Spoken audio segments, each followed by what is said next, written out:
Hey folks, welcome back to our Dice Tower preview. I'm Mark, and today we're taking a look at Hollywood Producers. Hollywood Producers is a self-published title. It's for 3 to 6 players, ages 13 and up, and games range anywhere from 90 to 180 minutes. In Hollywood Producers, each player will take on the role of a new film producer in Hollywood. Each player will specialize in one season of filmmaking, low budget, blockbuster, artistic, or awards. You can make films in any season, of course, but the films you release during your specialist season will perform just that little bit better. Each film you create will have the opportunity to please your audience, the critics, and the award ceremonies, as well as make money, of course. So in this game, you will simply try to score the most points. A little conventional, yes, but it comes down to how those points are scored. Throughout the game, you will gather resources, put films into production, potentially interfere with the production of other players, and total your scores upon the film's release. So to set up the game, place the various decks of cards on and around the board, and of course making sure that you've shuffled these thoroughly. Now, there are star directors and star performers. You're going to place these above the board and draw the first 3 cards of each deck, putting them face up for all players to see. Now, each player is then dealt a series of cards, and you're going to get more cards than you can keep, but you can look at all the cards and decide before you discard. So you get 6 script cards, keeping 4. You get 6 performer cards, keeping 4 of those. You get 3 directors, keeping 2, and you get 2 luck cards, but you get to keep both of those. And each player also starts with 5 coins. All the resources or all the cards in the game are kept face up, except for luck cards and award cards.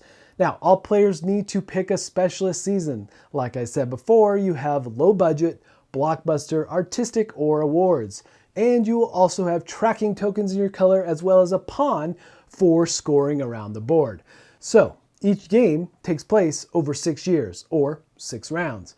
And each year is made up of 4 seasons, and each of those seasons has 3 stages. So the 3 stages are first scoring, then you have resource gathering, and then finally putting your film into pre-production. Now, for starting things off, you wouldn't do anything for scoring, but if you had your tokens in play on the board in the numbered slots, you would move them ever closer to the middle of the board. And if they were in the middle of the board, then you would score those. And we'll take a closer look at scoring after we go through the different stages. Next up, we have gathering resources. So during this stage, you get to perform actions, 2, unless it happens to be a season where you are a specialist, then you get to perform 3. And what you're trying to do here is put together the best film possible. So how do you do that? Well, you're going after cards or resources, and you're looking for directors, or you might be looking for performers right out of the gate. So you have those basic decks where you can pull 3 from and keep 1, or you can choose to go after a higher caliber, which are the starred cards at the top of the board. Now, in the first years, 1 and 2, or the first rounds, you will only pay the star level in gold. However, from then on out, you're going to pay double that amount to gather these cards, but they are of a higher class for sure. Or you might be looking for a better script. So you'll draw 3 cards from the script deck, look at them, keep 1, and discard the others. Or you might advertise, which is just simply grabbing 2 gold. But if it's that first round, then you can simply just do that. However, from then on out, you have to have a film in production in order to advertise. Or you might initiate a trade with another player. Looking across the table, since everything is face up, you might say, hey, I need that performer. So you can trade performers, scripts, or directors, and you can even sweeten the deal with money or face down luck cards in order to get them, coerce them into trading with you perhaps. Or you might simply try to sabotage another player. You'll pay 2 gold and then you'll roll a dice against the sabotage table. And the thing here is that on a 1, nothing's gonna happen. You fail, basically, critical failure. But on a 2, 3, 4, and 5, you're gonna do negative points to their film.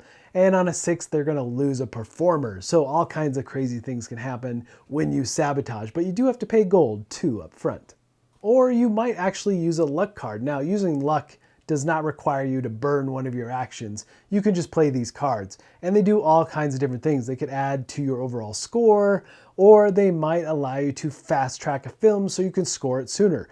But these luck cards really do come into play, and they are interesting currency as you try to trade in the game as well.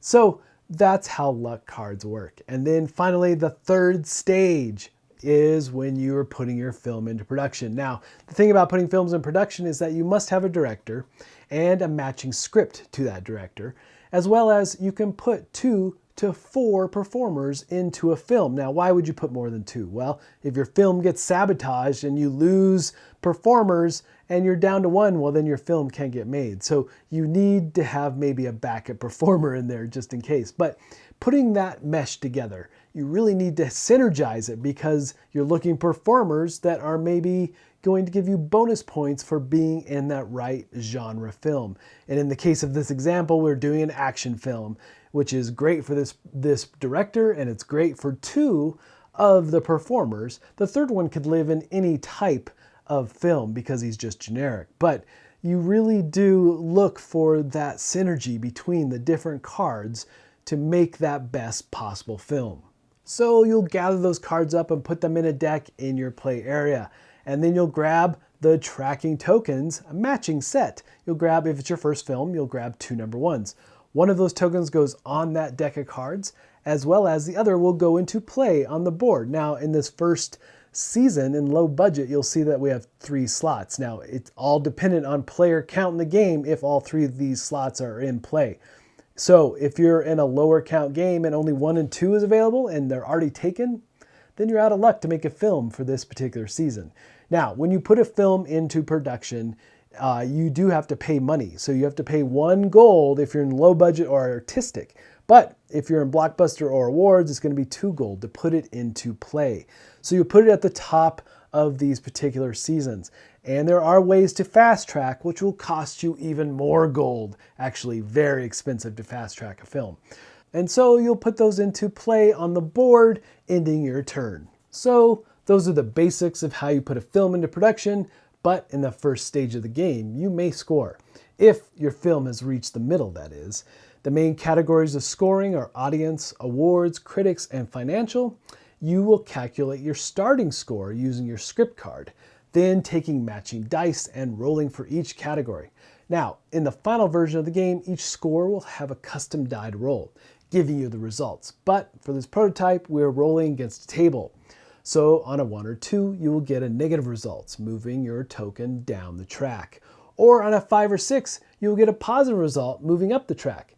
You may also have directors and or performers that also give you bonus points, again adjusting your score track on your player card. Then you'll add up these raw scores for each film and track it on the main board. However, each score also has its own effects on the game.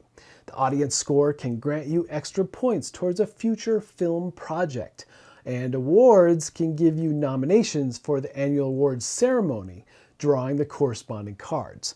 Critics give you access to powerful luck cards. Sometimes these cards can allow you to steal points from other players. And financial will reward you with additional money that can be used to launch new projects and gain additional resources. But be careful, because a low score in any of the 4 categories will penalize you, and it can be devastating to your film. And when you reach the awards ceremony section of the board, you will flip over and score your award cards at that time. And then at the end of the game, any spare money you have will also give you points at a 1-to-2 ratio. So in the end, after 6 years, the player with the highest score will be Hollywood's next big producer. All right, folks, just a reminder once again, this has been a Dice Tower paid preview, and everything you've seen here has been in prototype form, so keep a close eye on the campaign for any changes that still may occur. Now, with that said, the thing I really liked most about this game is creating the movies themselves, getting the right resources, and putting the optimal cards together to create that best possible film. Now, there is a bit of a race feel here too as you try to get your films into production before others, but you go around this board 6 times, doing multiple awards and things, getting points, and it really ramps up pretty quickly as you make these films. And there's even a pledge level option to put yourself in the game, so give that a look as well. But folks, ultimately, if this looks like something that would be of interest to you, I'm sure they'd appreciate your support. So I think that's it for me, and until next time, we'll see you at the table.